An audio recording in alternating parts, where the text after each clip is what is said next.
Have you ever wondered why some lessons, you just forget them the second you walk out of the room, while others stick with you for, years? Well, today we're going to unlock the blueprint for that. It's a really powerful framework called Gagne's 9 Events of Instruction. And believe me, it is the secret recipe for making learning, well, unforgettable. No, really, think about it for a second. Picture a skill you've totally mastered, or maybe a class you just ace. What was it about that lesson that made it stick? It wasn't magic, right? It was designed to work. And that's exactly the problem Robert Gagne's framework solves: how to turn information that just flies by into knowledge that actually lasts. All right, so here's our game plan for today. First, we'll look at the blueprint itself, then we're going to break down how you actually set the stage for learning, then how to deliver the core lesson, and finally, the really important part, how to make it all stick.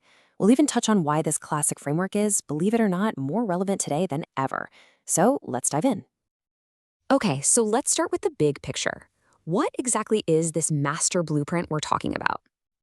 Okay, so at its heart, Gagne's 9 events are basically a sequence. You could think of it like a recipe, really. It's designed to create the absolute perfect mental conditions for learning to happen. It's a super practical checklist that can guide anyone who's trying to teach something, and it takes the learner all the way from, I have no idea what's going on, to that, aha, I get it, I can do this moment. And the best part, it's all based on how our brains are actually wired to learn. All right, so let's start breaking this down. The whole thing begins with just setting the stage. The first 3 events, they're all about preparation. You can't just dump a bunch of information on someone and expect it to stick, right? You've got to get their brain warmed up and ready to go. So it all kicks off with event number 1, gain attention. This is your hook, right? A surprising fact, a challenging question, anything that makes people lean in and go, huh, tell me more. Next up, event 2, inform the objectives. And this one is so critical. You're basically handing the learner a map for the journey ahead, telling their brain exactly what to pay attention to. And finally, event 3, stimulate recall. This is where you connect the new stuff to something they already know. It's like building mental hooks to hang the new information on. Okay, so the stage is set. The learner is paying attention.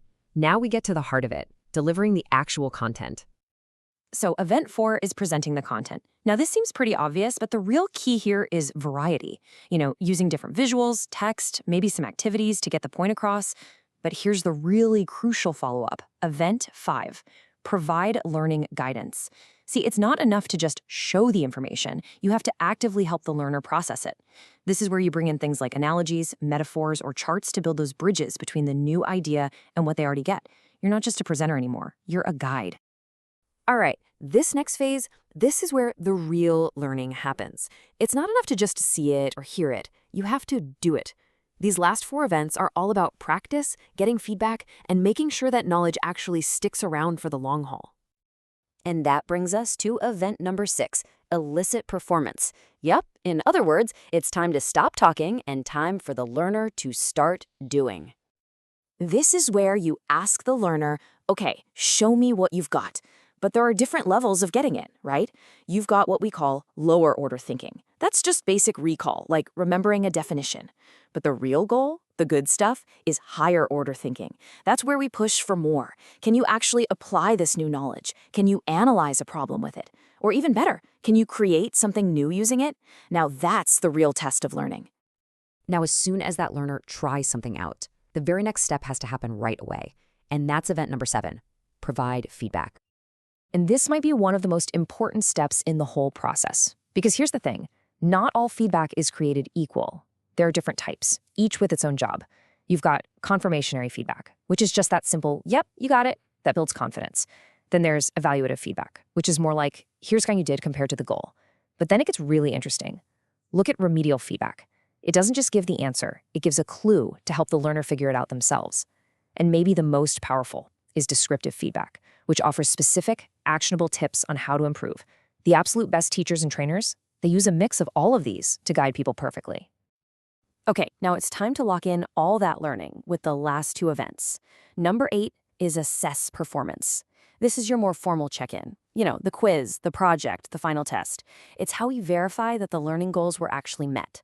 But, and this is a big but, learning doesn't stop there. That leads us to the final and maybe most important event.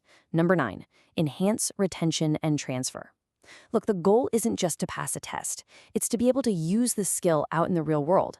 This last step is all about making sure that knowledge moves out of short-term memory and becomes a long-term, useful tool by actually applying it in new situations.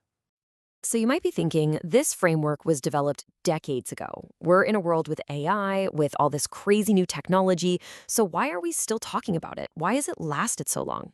Well, the answer is actually pretty simple. While our technology has changed like crazy, our brains haven't. The fundamental way we learn, by getting our attention grabbed, then practicing, then getting feedback, that's just hardwired into us. What's really changed are the tools we can use. I mean, think about it. An interactive VR simulation, that's an incredible way to gain attention for Event 1. An AI tutor, that can give you instant, personalized feedback for Event 7. So you see, the tech is new, but it's just serving these same timeless human-centered principles. And that's what makes this framework so incredibly powerful, even today. So as we start to wrap this up, I want to leave you with a question. It doesn't matter if you're a teacher, a manager, a student, or just someone who loves to learn. How can you start to consciously use these 9 steps, maybe to design better training for others, or even just to structure your own learning more effectively? Because that's the thing. This isn't just some abstract theory. It's a practical tool. And now you know how to use it.